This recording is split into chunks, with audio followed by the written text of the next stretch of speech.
नमस्कार, किसान समाचार में आप सभी का स्वागत है। मैं हूं संतोष चौधरी। चलिए सबसे पहले शुरुआत करते हैं मुख्य समाचारों के साथ।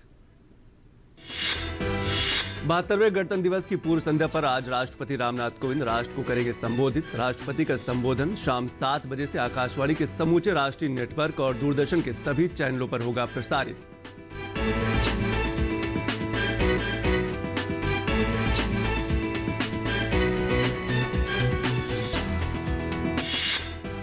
कृषि एवं किसान कल्याण मंत्रालय की तरफ से जारी है खरीफ सीजन में एमएसपी पर खरीदी। खरीफ विपणन सीजन 2020-21 के दौरान न्यूनतम समर्थन मूल्य पर खरीद जारी। न्यूनतम समर्थन मूल्य पर खरीदी से देश भर के किसानों को हो रहा है लाभ।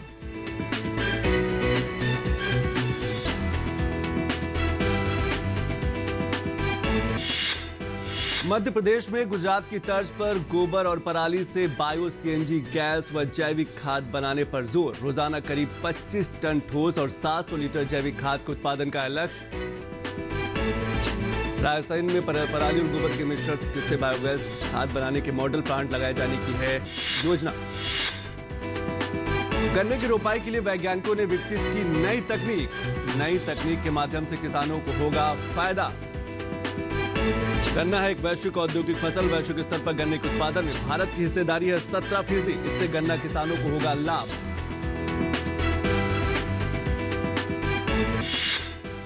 और दिल्ली पुलिस ने गणतंत्र दिवस पर किसानों की प्रस्तावित ट्रैक्टर रैली को दी सशर्त अनुमति। गणतंत्र दिवस समारोह संपन्न होने के बाद कड़ी सुरक्षा के बीच होगी रैली की शुरुआत। दिल्ली पुलिस ने कहा, टिकरी, गाजीपुर और सिंधु बॉर्डर से 3 मार्गों पर ट्रैक्टर रैली की दी गई है अनुमति।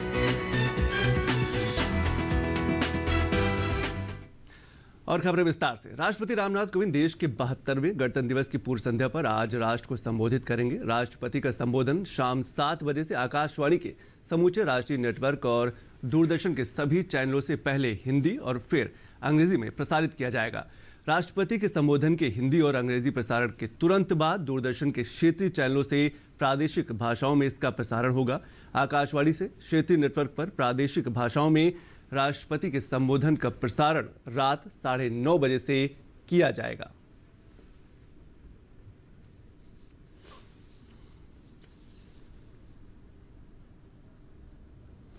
और अब बात करेंगे पंजाब में। और पंजाब में हो रहे जो खेती के बदलाव की लगातार वहां गेहूं और धान की खेती की जा रही है, इसीलिए एक चिंता का यह भी विषय है कि वहां पर बदलाव होना जरूरी है। भारत के प्रमुख कृषि अर्थशास्त्री ने कहा है कि पंजाब अब गेहूं और धान की खेती में कमी लाए, यानी कि बदलाव हो। करीब 50 लाख हेक्टेयर भूमि की खेती को उत्तर प्रदेश, बिहार, पश्चिम बंगाल के गंगा मैदानी में शिफ्ट कराने का उन्होंने सुझाव दिया है कि वहां से खेती वहां उत्तर भारत में किया जाए। इसके साथ अर्थशास्त्री ने भी कहा कि हरित क्रांति का उद्देश्य अब पूरा हो चुका है, अब हमें खेती में बदलाव करने की जरूरत है। वैसे 1960 में PL40 नामक योजना से अमेरिका से गेहूं मिलता था, पर अब हम खाद्यान्न में आत्मनिर्भर हो चुके हैं। इसीलिए जरूरी है कि बदलाव हो। जैसे जैसे पैदावार बढ़ी, इसमें रसायनों की मात्रा भी बढ़ गई है। गेहूं की खेती लाभदायक बनी रही, लेकिन गेहूं और धान की खेती में सिंचाई बहुत अधिक लगती है। मौजूदा समय में हमारा खाद्यान्न उत्पादन बफर स्टॉक मानदंडों से 4 गुना ज्यादा है, इसलिए अब बदलाव की जरूरत है। पैदावार में वृद्धि के साथ साथ पीढ़ी दर पीढ़ी प्रति व्यक्ति कृषि भूमि की उपलब्धता में भी धीरे धीरे कमी आई है। रासायनिक खादों का प्रयोग इतना अधिक हो गया है कि जमीन भी प्रभावित हुई है। भारत में औसत भूमि उपलब्धता की बात करें तो 2 एकड़ और पंजाब में लगभग 2.5 प्रति एकड़ है। भारत में 80% किसान छोटे किसान यानी कि लघु और सीमांत किसान, जबकि पंजाब में यही प्रतिशत जो है 25 से 30% का है। धान गेहूं का जो मोनोकल्चर पंजाब को रेगिस्तान की ओर बढ़ाने के लिए प्रेरित कर रहा है, बढ़ा रहा है, क्योंकि वहां पर रासायनिक खादों का प्रयोग बहुत हो रहा है, पानी की सिंचाई बहुत अधिक हो रही है। पंजाब में सबसे बड़ी समस्या जल स्तर में गिरावट और इसका प्रदूषण है, क्योंकि खेती में रासायनिक खादों का अत्यधिक प्रयोग हो रहा है। पंजाब में भूमि की प्रति इकाई के हिसाब से उर्वरक का इस्तेमाल देश में सबसे अधिक होता है। बढ़ते शहरीकरण के कारण बारिश का पानी भी जमीन अवशोषित नहीं हो पाता। यह भी एक वजह है कि लगातार जल स्तर जो है वो घटता जा रहा है। खेती की जमीन से जो पानी अवशोषित होता है भी है, तो उसमें कीटनाशकों और उर्वरकों की काफी मात्रा होती है, यानी कि जो रासायनिक खाद का प्रयोग किया जाता है उसकी मात्रा बहुत अधिक होती है। भूजल प्रदूषित हो रहा है। पंजाब में स्वच्छ पेयजल 350 से 500 फीट तक गहरे ट्यूबवेल से ही मिल सकता है, यानी कि लगातार जो रासायनिक खादों का प्रयोग किया जा रहा है। इसीलिए जाने माने जो कृषि अर्थशास्त्री हैं उन्होंने कहा है कि लगभग 50 लाख हेक्टेयर जो गेहूं और धान की फसल है उसको अलग राज्यों में शिफ्ट किया जाए, वहां के किसान करें। और अब बात करते हैं मध्य प्रदेश की। मध्य प्रदेश के मुख्यमंत्री शिवराज सिंह चौहान ने कहा है कि आने वाले दिनों में मध्य प्रदेश भी गुजरात की तरह ही गोबर और पराली से बायो सीएनजी गैस और जैविक खाद बनाने का काम करेगा। बायोगैस और जैविक खाद की पहल के लिए आगर के सालरिया गो अभ्यारण्य और कामधेनु रायसेन से शुरुआत की जाएगी। दोनों स्थानों पर बायो सीएनजी और जैविक खाद की योजना बनाई जाएगी और 3 से 5 साल तक उसे चलाया जाएगा। सालरिया गो अभ्यारण्य में गोबर, पराली, घास और कचरा से प्रतिदिन लगभग 3000 किलोग्राम बायो सीएनजी का उत्पादन किया जाएगा। साथ ही लगभग 25 टन ठोस और 700 लीटर जैविक खाद का उत्पादन भी होगा। रायसेन में पराली और गोबर के मिश्रण से बायोगैस खाद बनाने के मॉडल प्लांट लगाए जाने की योजना बनाई जा रही है। इसमें लगभग प्रतिदिन 400 किलोग्राम बायो सीएनजी, 3 टन ठोस और लगभग 1000 लीटर जैविक खाद बनाने की योजना है। इन उत्पादों की देश और विदेशों में ब्रांडिंग और मार्केटिंग भी की जाएगी। क्षेत्र के लोगों को प्रशिक्षण भी दिया जाएगा, जिससे स्थानीय लोगों को रोजगार मिलेगा। बैठक में पशुपालन मंत्री प्रेम सिंह पटेल, पंचायत एवं ग्रामीण विकास मंत्री महेंद्र सिंह सिसोदिया, भारत बायोगैस पदाधिकारी और वरिष्ठ अधिकारी भी मौजूद थे। इसमें मुख्यमंत्री ने कहा कि प्रदेश की कुछ गौशालाओं के संचालन के लिए अक्षय पात्र संस्था गुजरात की सेवाएं ली जाएंगी। संस्था ने गुजरात में इस क्षेत्र में अच्छा काम किया है। गौशालाओं के संचालन में समुदाय की अधिक से अधिक भागीदारी के लिए प्रयास भी किए जा रहे हैं। गो अभ्यारण्य सालरिया में अभी 4000 गोवंश है, जबकि क्षमता 10,000 की है। वहां भविष्य में इसकी संख्या बढ़ाई जाएगी। और आत्मनिर्भर भारत की दिशा में एक महत्वपूर्ण पहल करते हुए आईआईटी खड़गपुर के शोधकर्ताओं ने गन्ने की रोपाई के लिए नई तकनीक विकसित की है। शोधकर्ताओं ने स्वचालित उपकरण तैयार किया है, जिसके प्रयोग से गन्ना किसानों के पैसे और समय दोनों की काफी बचत होगी। पेश है खास रिपोर्ट। गन्ना एक वैश्विक औद्योगिक फसल है जो चीनी, जैव ऊर्जा, पेपर, इथेनॉल और बिजली के उत्पादन के लिए बेहद महत्वपूर्ण है। भारत के लिए गन्ने का आर्थिक महत्व काफी ज्यादा है और वैश्विक स्तर पर गन्ने के उत्पादन में भारत की हिस्सेदारी 17% है। लेकिन खेती के पारंपरिक तरीकों के कारण किसानों को बीज सामग्री के रूप में उपयोग किए जाने वाली गन्ने की डंठल का नुकसान उठाना पड़ता है। गन्ने की रोपाई के पारंपरिक तरीकों से किसानों का समय और उत्पादन लागत दोनों बढ़ जाती है।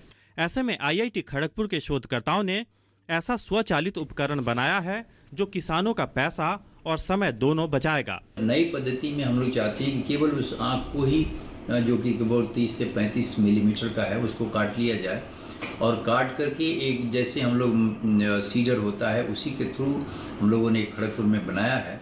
उसके थ्रू अगर हम लोग उसको बोने की कोशिश करें और जब हम उसको बो रहे हैं तो हम उसको मिट्टी में डालने के पहले उसके ऊपर एक ऐसा छिड़काव करें जिससे कि कोई उसमें किसी प्रकार का इन्फेक्शन न लगे और वो अपने ग्रोथ में उसको फायदा होगा। गन्ने की रोपाई के लिए विकसित ये उपकरण जो कि ट्रैक्टर चालित है, इससे किसान रोपाई और दवाओं का छिड़काव दोनों एक साथ कर सकते हैं और इस मशीन से बुआई करने में बीज भी कम लगते हैं। शोधकर्ताओं के मुताबिक इससे गन्ने की कलियों की अधिक मात्रा को बचाया जा सकता है और कच्चे माल के नुकसान को कम किया जा सकता है।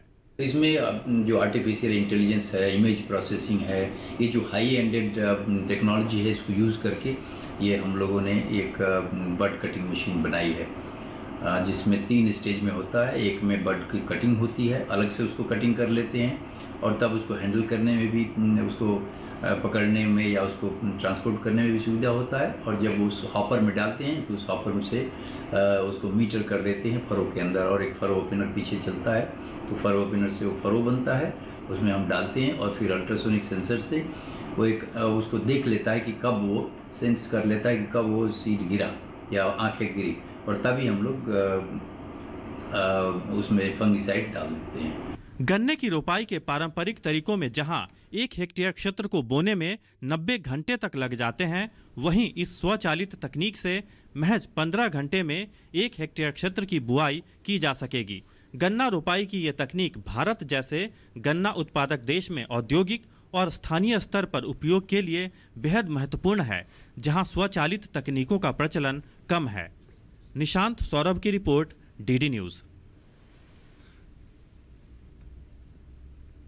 और अब बात करेंगे तरबूज की खेती की। गर्मी आते ही जो किसान हैं तरबूज की खेती करना शुरू कर देते हैं। तरबूज और खरबूज जो वो जायद की फसल मानी जाती है, लेकिन इस बार कोरोना काल में जब लॉकडाउन था तो बहुत से ऐसे किसानों ने तरबूज की खेती की वजह से अक्सर ही देखा जाता है कि तो तरबूज और खरबूज की खेती वो गंगा के दोआब के किनारे ही की जाती है, लेकिन कई किसानों ने इसका शोध किया है और अच्छी तरबूज की पैदावार की है। पेश है खास रिपोर्ट। तरबूज जायद मौसम की प्रमुख फसल है। इसकी खेती मैदानों से लेकर नदियों के किनारे में सफलतापूर्वक की जा सकती है। ये कम समय, कम खाद और कम पानी में उगाई जा सकने वाली फसल है। गर्मियों की आहट होते ही बाजारों में कई किस्म के तरबूज दिखाई देने लगते हैं। तरबूज की खेती को लेकर इस बार लॉकडाउन में कई किसानों ने नई खेती करके कृषि को लाभदायक बनाने की कोशिश की है। खेती का स्वरूप बदल रहा है। किसान धान, गेहूं और गन्ने जैसी परंपरागत खेती छोड़कर ऐसी फसलें उगाने में लगे हैं जिनमें लागत कम और मुनाफा अधिक होता हो। ताइवानी खरबूज और तरबूज ऐसी ही एक फसल है जिसमें किसान को 1 एकड़ में 60 से 90 दिन में 2 से 3 लाख तक का मुनाफा हो जाता है। औसतन कम लागत में ज्यादा मुनाफा होने के चलते हर साल तरबूज की खेती का क्षेत्रफल देश में बढ़ता जा रहा है। ताइवानी तरबूज की मांग प्रदेश के अलावा दूसरे राज्यों में भी काफी ज्यादा होने लगी है, जिसके चलते किसानों की तरबूज की फसल आसानी से बिक जाती है। गर्मी का सीजन आते ही देश के कई जिलों के किसान तरबूज व खरबूज की खेती कर रहे हैं। अधिकतर किसान ताइवान से बीज मंगाकर तरबूज की 4 किस्में, जिनमें प्रमुख है अनमोल, विशाल, प्राची एवं सरस्वती उगाते हैं। अनमोल प्रजाति के तरबूज का रंग बाहर से हरा तो अंदर से लेमन रंग का होता है, जो बहुत ही स्वादिष्ट होता है, जिसकी पूरे देश में खूब मांग है। इसी तरह प्राची किस्म में बॉबी तरबूज होता है, जो काफी अधिक मात्रा में बोया जाता है। और चौथी किस्म होती है सरस्वती, जो कि आमतौर पर बाजार में पाया जाता है।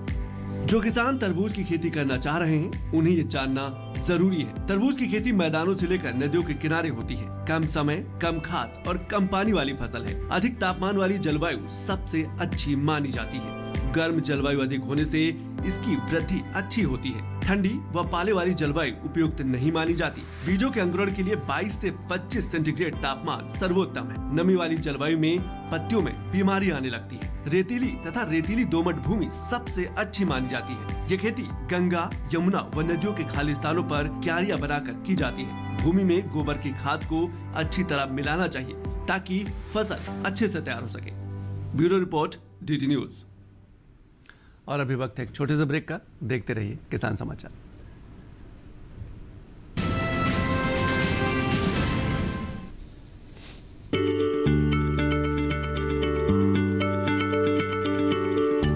क्या आप किसी बीमारी से परेशान हैं? चाहते हैं डॉक्टर की सलाह? तो हम हैं आपके साथ। बताएंगे आपको जीने की राह। समस्याएं आपकी, समाधान देश के मशहूर विशेषज्ञों के। घर बैठे बात करें देश के जाने माने डॉक्टरों से। हमारे लाइव प्रोग्राम स्वस्थ किसान में हर शनिवार शाम 6 बजे से 7 बजे तक। ये कामयाबी है अन्नदाता की। ये कहानी है खेत और खलिहानों की। कैसे करें अपने पशुओं की देखभाल, जानिए गांव-गांव के किसानों का हाल। देखिए गांव किसान, सोमवार से शुक्रवार दोपहर 12 बजे सिर्फ DD किसान पर। बीमारियों से कैसे बचेगी फसल? मवेशियों की मुश्किलों का क्या है हल? कहां से लाएं बीज, कितनी लगेगी खाद? किसानों के हर फोन का विशेषज्ञ देंगे जवाब। देखिए हेलो किसान लाइव सोमवार से शुक्रवार शाम 6 बजे।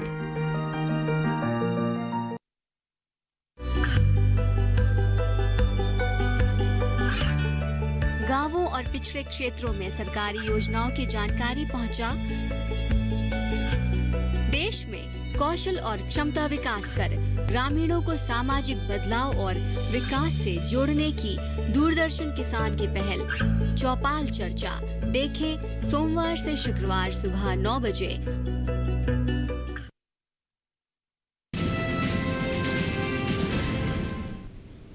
और ब्रेक के बाद आप सभी का स्वागत है। और अब बात करेंगे जैविक खेती के बढ़ते विस्तार की। उसका जो रकबा है लगातार बढ़ता जा रहा है। पूर्वोत्तर से लेकर उत्तर भारत के कई ऐसे प्रदेश हैं जहां जैविक खेती को बढ़ावा दे रहे हैं। बिहार का नालंदा की जैविक खेती अब ग्लोबल होने की राह पर पहुंच गई है। जैविक खेती को बढ़ावा दिया जा रहा है। जैविक कॉरिडोर के तहत जिले के 11 समूह की खेती पर अब विश्व स्तरीय व्यवसायियों की नजर है, यानी कि अब दूर से भी बैठ के जैविक उत्पाद को खरीदा जा सकता है। जैविक खेती करने वाले 11 जैविक समूह का डाटा भारत सरकार के पोर्टल जो है ट्रस्टनेट पर उपलब्ध करा दिया गया है। दुनिया के किसी भी हिस्से से जैविक खेती के बारे में सारी जानकारी लेने के साथ खरीदारी भी आसानी से कर सकते हैं, यानी कि ब्रांडिंग की जा रही है, बाजार बढ़ाया जा रहा है। बासोका द्वारा स्थित स्थल निरीक्षण के बाद मिलेगा 417 एकड़ के जो जैविक खेती का जो रकबा है वो मिलेगा। इसके साथ साथ दुनिया के किसी भी हिस्से से पोर्टल के माध्यम से जिले की जैविक खेती की सारी जानकारी घर बैठे इकट्ठा की जा सकती है। नालंदा में 1982.5 एकड़ में जैविक खेती अभी वर्तमान समय में की जा रही। धीरे धीरे इस रकबे को बढ़ाया जाएगा। 11 समूह के तहत 417.5 एकड़ में जैविक खेती का रिपोर्ट भारत सरकार के पोर्टल ट्रस्टनेट पर उपलब्ध करा दिया गया है। बिहार में जैविक खेती को लगातार बढ़ावा दिया जा रहा है। जो बिहार सरकार है लगातार जो बिहार के अलग अलग जो जिले हैं उनमें जैविक खेती को बढ़ावा दे रही है। और अब ये खबर उन किसानों के लिए है जो गाजर की खेती करते हैं। तो किसान गाजर की खेती में क्या रखे सावधानी और कैसे उत्पादित करें अच्छी गुणवत्ता वाली गाजर, पेश है खास रिपोर्ट।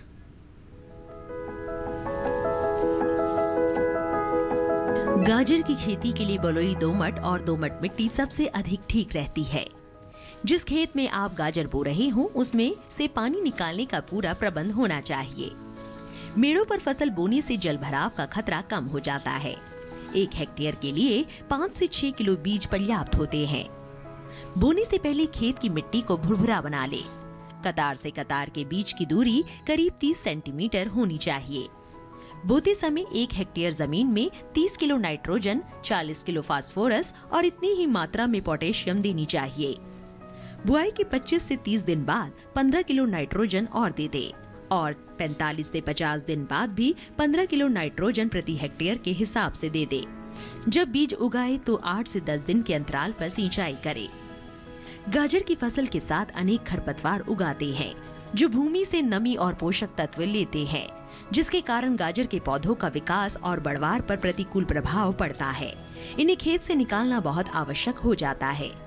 निराई करते समय पंक्तियों से आवश्यक पौधे निकालकर मध्य की दूरी अधिक कर देनी चाहिए। साथ ही बढ़ी हुई जड़ों में हल्की निराई गुड़ाई करते रहना चाहिए। गाजर की फसल पर मुख्य रूप से छोटे छोटे कीड़े मकोड़ों का प्रकोप होता है। इसकी रोकथाम के लिए नीम का काढ़ा पंप की मदद से 10 से 15 दिन के अंतराल पर छिड़काव करें। गाजर की फसलों में आर्द्र गलन रोग के कारण बीज के अंकुरित होते ही पौधे संक्रमित हो जाते हैं, जिससे तने का निचला भाग जो भूमि की सतह से लगा रहता है सड़ जाता है। फलस्वरूप पौधे वहीं से टूटकर गिर जाते हैं। इस रोग की रोकथाम के लिए विशेषज्ञों की सलाह पर बीजोपचार कर ले। गाजर की जड़ों की खुदाई तभी करें जब वे पूरी तरह से विकसित हो जाएं। खेत में खुदाई के समय पर्याप्त नमी रखें। साथ ही फसलों को सुखाकर उचित स्थान पर भंडारित करें।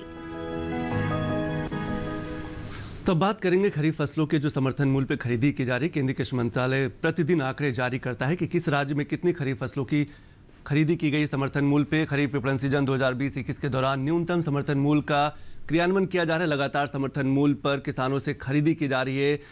10,09,915.15 करोड़ के एमएसपी मूल्य के साथ केएमएस खरीद प्रक्रिया से लगभग 83.83 लाख धान के किसान सीधे तौर पर अभी तक लाभान्वित हुए, उनको लाभ पहुंचाया गया है। खरीफ विपणन सीजन 2020-21 के दौरान एमएसपी पर यानी कि समर्थन मूल्य पर देश भर के अलग अलग राज्यों से खरीद की जा रही है। खरीफ 2020-21 के लिए धान की खरीद अगर हम राज्यों की बात करें तो पंजाब, हरियाणा, उत्तर प्रदेश, तेलंगाना के साथ साथ जो प्रमुख और राज्य है जहां पर खरीदी चल रही है उसमें उत्तराखंड है, तमिलनाडु है, चंडीगढ़, जम्मू और कश्मीर, केरल के साथ साथ केंद्र शासित राज्य भी शामिल हैं, वहां भी लगातार खरीदी की जा रही है। कर्नाटक और पश्चिम बंगाल जैसे राज्यों इसके साथ साथ केंद्र शासित प्रदेशों में भी सुचारू रूप से समर्थन मूल्य पर किसानों से खरीफ की फसल खरीदी जा रही है। पिछले वर्ष के 483.38 लाख मीट्रिक टन की तुलना में इस वर्ष 582.17 लाख मीट्रिक टन धान की अभी तक खरीदी की जा चुकी है किसानों से, और इसका फायदा सीधे किसानों को मिल रहा है। अगर हम तुलनात्मक देखें तो पिछले वर्ष की अवधि की तुलना में 20.43% की बढ़ोतरी दर्ज की गई है। मूल्य समर्थन योजना के तहत 51.92 लाख मीट्रिक टन दलहन और तिलहन की भी खरीद को स्वीकृति सरकार से मिल गई है। आने वाले दिनों में खरीदा जाएगा। इसके अलावा आंध्र प्रदेश, कर्नाटक राज्यों के लिए कोपरा की यानी कि 12 जो फसलें होती है 1.23 लाख मीट्रिक टन की खरीदी को भी स्वीकृति दी गई है। दाल और तिलहन के 2.50 लाख मीट्रिक टन की खरीद को भी सरकार की तरफ से स्वीकृति प्रदान की गई है। 1620.99 करोड़ रुपए की एमएसपी वाली मूंग, उड़द, मूंगफली की फली, सोयाबीन की 2,99,493.16 मीट्रिक टन की भी खरीद को भी स्वीकृति प्रदान की गई है, जिससे तमिलनाडु, महाराष्ट्र, गुजरात, हरियाणा और राजस्थान के 1,60,768 किसान सीधे तौर से लाभान्वित हुए हैं। राज्यों में 87,52,758 कपास की गांठें भी खरीदी की जा रही है, यानी कि खरीफ फसलों का जो खरीदी है वो लगातार प्रभाव चल रहा है। 25,568.30 करोड़ रुपए है, जिससे लगभग 1,80,001,799 किसान कपास की खरीद से भी सीधे तौर से लाभान्वित हुए हैं। और 26 जनवरी को दिल्ली में सुरक्षा व्यवस्था के पुख्ता इंतजाम किए गए हैं। जमीन से लेकर आसमान तक पुलिस की निगाह हर गतिविधि पर रहेगी। इसके साथ साथ ही किसानों की ट्रैक्टर रैली को लेकर भी पुलिस पूरी चौकसी बरत रही है, ताकि उसे भी सफलतापूर्वक और शांतिपूर्ण तरीके से संपन्न किया जा सके। पेश है खास रिपोर्ट।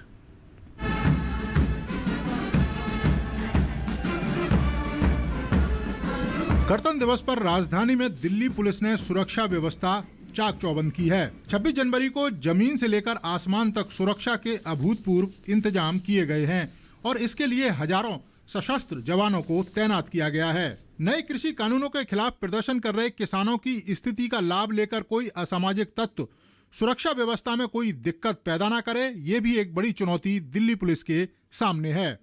यही कारण है कि दिल्ली पुलिस ने राजधानी से सटी दूसरे राज्यों की सीमाओं पर सुरक्षा व्यवस्था बेहद मजबूत की है। शहर में वाहनों की चेकिंग की जा रही है।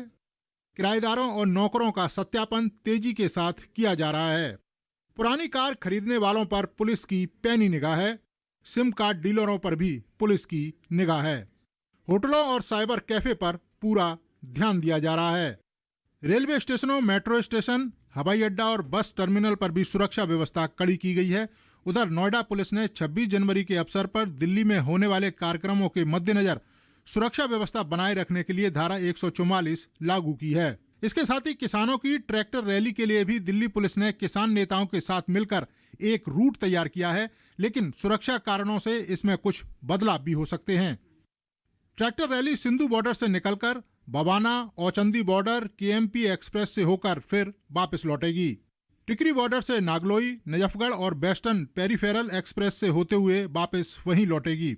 गाजीपुर बॉर्डर से रैली निकलकर 26 फुट रोड, अप्सरा बॉर्डर, हापुड़ से वेस्टर्न पेरीफेरल एक्सप्रेस होते हुए वापस लौटेगी। दिल्ली पर हमेशा से ही आतंकवादियों की निगाह रहती है और गणतंत्र दिवस के मौके पर दिल्ली के अंदर वीवीआईपी भी मौजूद रहेंगे। यही कारण है कि दिल्ली के हर कोने पर दिल्ली पुलिस की निगाह हो, क्योंकि दिल्ली पुलिस नहीं चाहती कि गणतंत्र दिवस के अवसर पर कोई आतंकवादी या आतंकवादी संगठन तिरंगे की शान में गुस्ताखी कर पाए। कैमरामैन आरके के साथ Neeraj Singh, DD news, Delhi.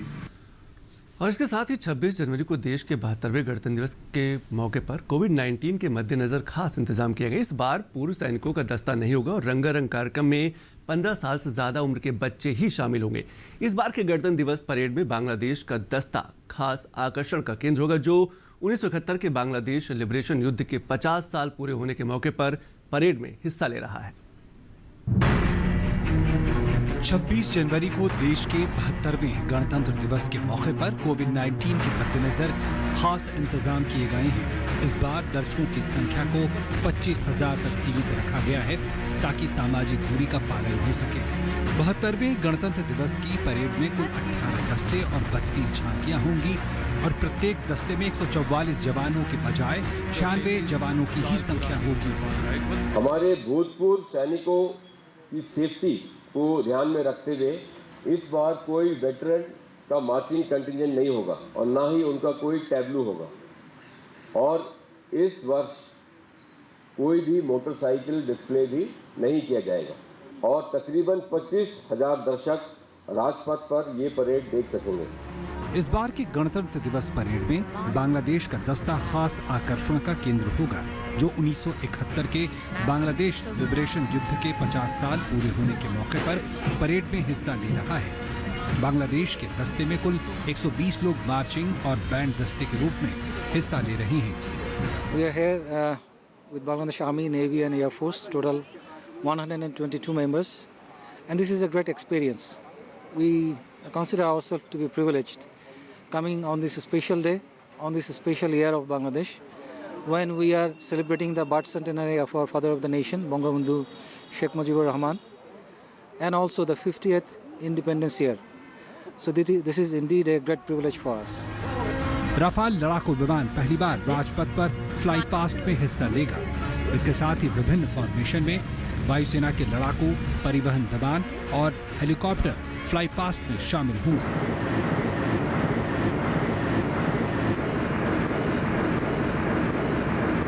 To aircraft होंगे टोटल, जिसमें 15 फाइटर्स होंगे, 5 ट्रांसपोर्ट एयरक्राफ्ट होंगे, 17 हेलीकॉप्टर होगा, एक विंटेज एयरक्राफ्ट होगा और 4 आर्मी एविएशन की तरफ से हेलीकॉप्टर्स होंगे।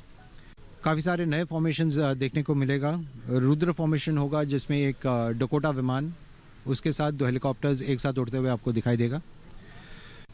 एकलव्य फॉर्मेशन रहेगा जिसमें एक रफाल, 2 जैगुआर और 2 MiG-29 विमान आपको दिखेगा। और लास्ट में जैसे आपको पता होगा एक रफाल आएगा और आके डायस के सामने वर्टिकल चाली मनूवर करके दिखाएगा। ये सारी चीज़ें पहली बार राजपथ के ऊपर देखी जाएंगी। इस बार के गणतंत्र दिवस परेड में सेना और केंद्रीय अर्धसैनिक बलों के 36 बैंड अपनी धुनों को देश के सामने प्रस्तुत करेंगे।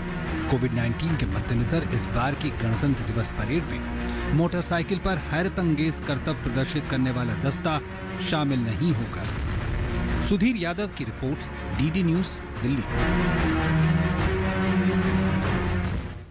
तो किसान समाचार में आज बस इतना ही। नमस्कार।